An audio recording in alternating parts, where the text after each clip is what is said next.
Hello everyone and welcome back to Life as an Aspie with me, Natalie Sherlock. So it's been a while, I know, it's been like over a year, and I'm really sorry about that. But a lot has been going on in my life, and it's been really difficult for me to make a video because I've been like sort of putting it off because I had some tragic, really sad news to tell you all, and I didn't want to, I wanted to be ready to tell you, and everything like that. So I'll tell you that first. So last April we had to say farewell to one of our beloved dogs, Bella. She got really sick, and we didn't want her to suffer, so we did the kindest thing and put her to sleep. So that was, and it took me a long time to kind of, heal from that. And I'm still not completely there, but I'm a lot better now. It creeps up on me. Sometimes I'll be like, oh, everything's, like I'm fine with it, and then sometimes I'll be like start crying again. But I mean, it was like April, so it's coming up to a year. And yeah, so I just had to tell you that first, get that out of the way. I mean, that sounds terrible, but yeah. Uh, so that was one of the main reasons why I haven't made a video for so long. And another reason is just been like very busy doing nothing, as the old song says. Of course, up until July of last year, I was working. I was a teaching assistant. That came to an end in July. And despite the fact that I was grateful for the job that I had, it was the right time for me to leave. So I'm grateful to be free and focus on my career, which is going to hopefully be public speaking, and also I've always wanted to get up into comedy. So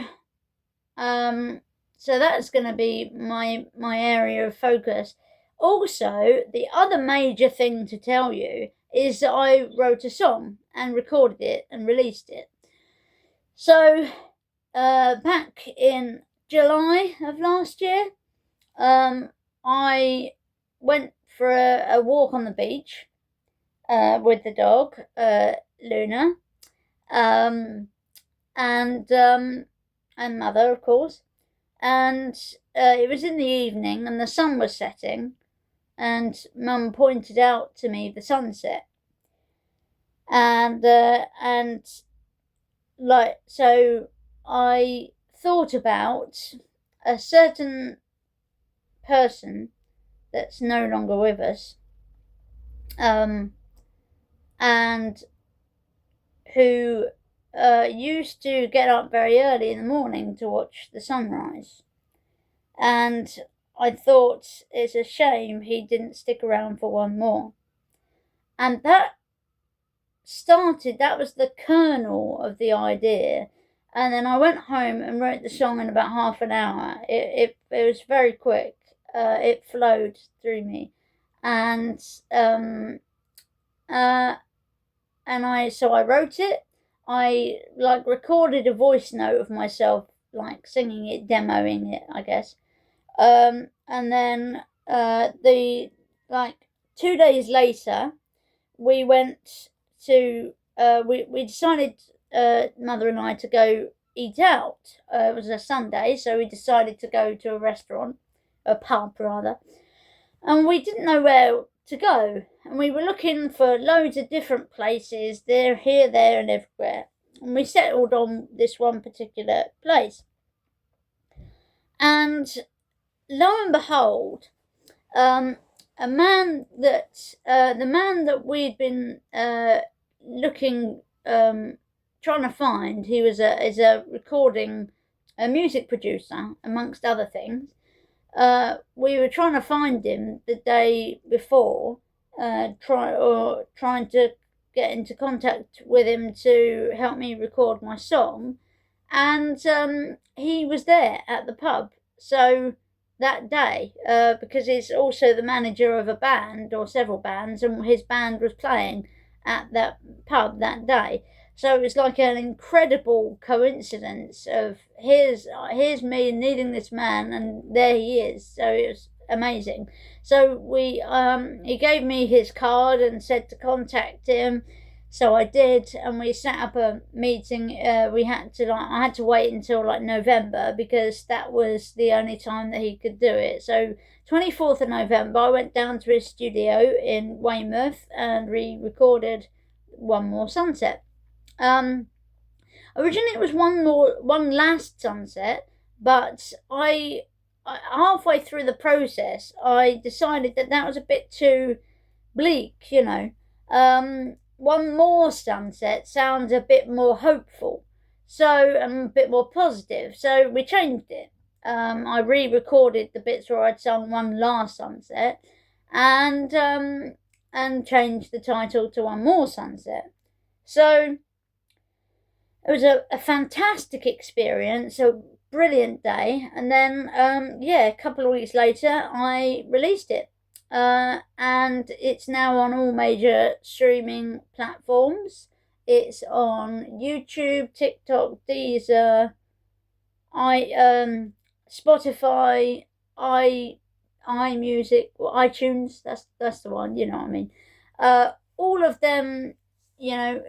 Just type. You can just, I'm going to link it down below in the description, so you can look at it.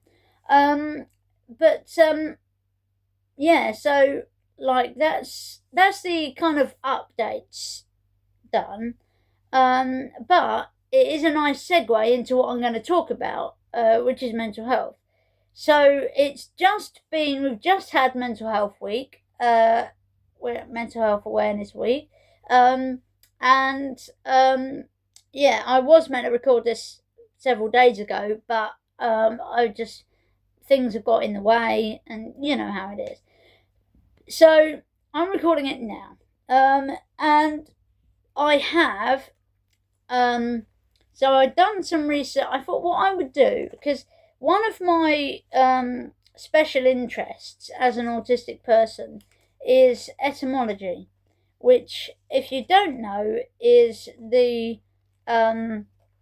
origins of words and phrases, and the meanings of words and phrases, and how they came to be, where we got them from, etc. So I did some research into mental health words, and I thought I would just share all of the words with you and where they come from, because I'm going to start with like the negative words, and then sort of words for sort of just diagnoses and like mental disorders and where they come from, how we get their names. So without further ado, I'm going to start with the word crazy. So originally it meant diseased or sickly, and then it meant broken or full of cracks or flaws, which I think is very interesting. And finally, in the 1610s, it went on to mean deranged or demented or unsound of mind. Nut, nutty, and nutcase, all of those, which is also where we get the word fruitcake from, because they're full of nuts. 1908 comic strip, Off One's Nut. But nut being a slang word for head, And because, like, I mean, your head is quite nut-like, really. It's hard. It's got a hard shell with a soft, interior, and yeah. So that likening it to nut, and case being like a medical case. So also, yeah. So fruitcake, 1821. That's quite a long, sort of long ago, quite far back. Lunatic, that's quite an interesting one. It's very self-explanatory if you know basic Latin. Lunatic, one whose mood is affected by the phases of the moon, particularly a full moon. And which is where we get lunatic asylum from. Insane or insanity, coming from the Latin insanus, literally meaning not healthy. And mad, then we have mad, which is late 13th century, disordered intellect, mental, crazy, insane, from the Old English gamed, I think gamed, out of one's mind. Or rendered insane. Crackers, World War One public school, adding ER and ERS onto everything. Cracked, meaning looking whole but slightly broken. Bananas, interesting on this. Late 1910s to 1920s, American flappers, like the girls that would have the, sort of the Great Gatsby era, that kind of thing. It was flapper slang, banana oil, meaning nonsense, similar to snake oil. Alternatively, it might be if monkeys are presented with bananas, they go crazy in anticipation to get the bananas. And now we come on to more sort of diagnostic, and this is an old one, really. Melancholy, coming from the idea of the four humours, which, if you don't know, I will give you a brief overview. Hippocrates, which is where we get the Hippocratic Oath from, he came up with the idea that all disease was based upon an imbalance of your bodily fluids. So if you had, there are four humours. There's melancholic, phlegmatic, choleric, and sanguineous. So, and all illness and disease were caused by, like I said, an imbalance of these. They believed these things were related to bodily fluids. I've just said that. If you're sanguineous, it meant you had too much blood. If you were phlegmatic, it means you had too much phlegm. Choleric meant you had too much bile, and melancholic is too much black bile. And there were various ways of treating these, like obviously with the sanguineous you would use leeches and such like. But melancholic was, I think, a herbal emetic that they would give you for too much black bile. Depressed. Now, moving on to depressed, or depression, pretty self-explanatory, comes from the Latin deprimere or depressio, meaning to press down. And I think now we come to my favourites, etymologically, which is anxiety or anxious, Latin angare, meaning to choke, which, is very apt for what the feeling of anxiety feels like you're choking. Schizophrenia comes from the Greek to split, and to split the mind.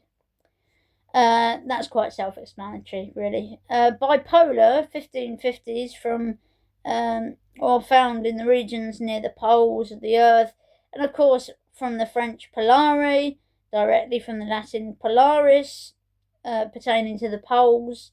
So by 1816, as pertaining to pole or poles of a sphere, and then meaning directly opposite in character or tendency. So they sort of bipolarity, state of having two poles.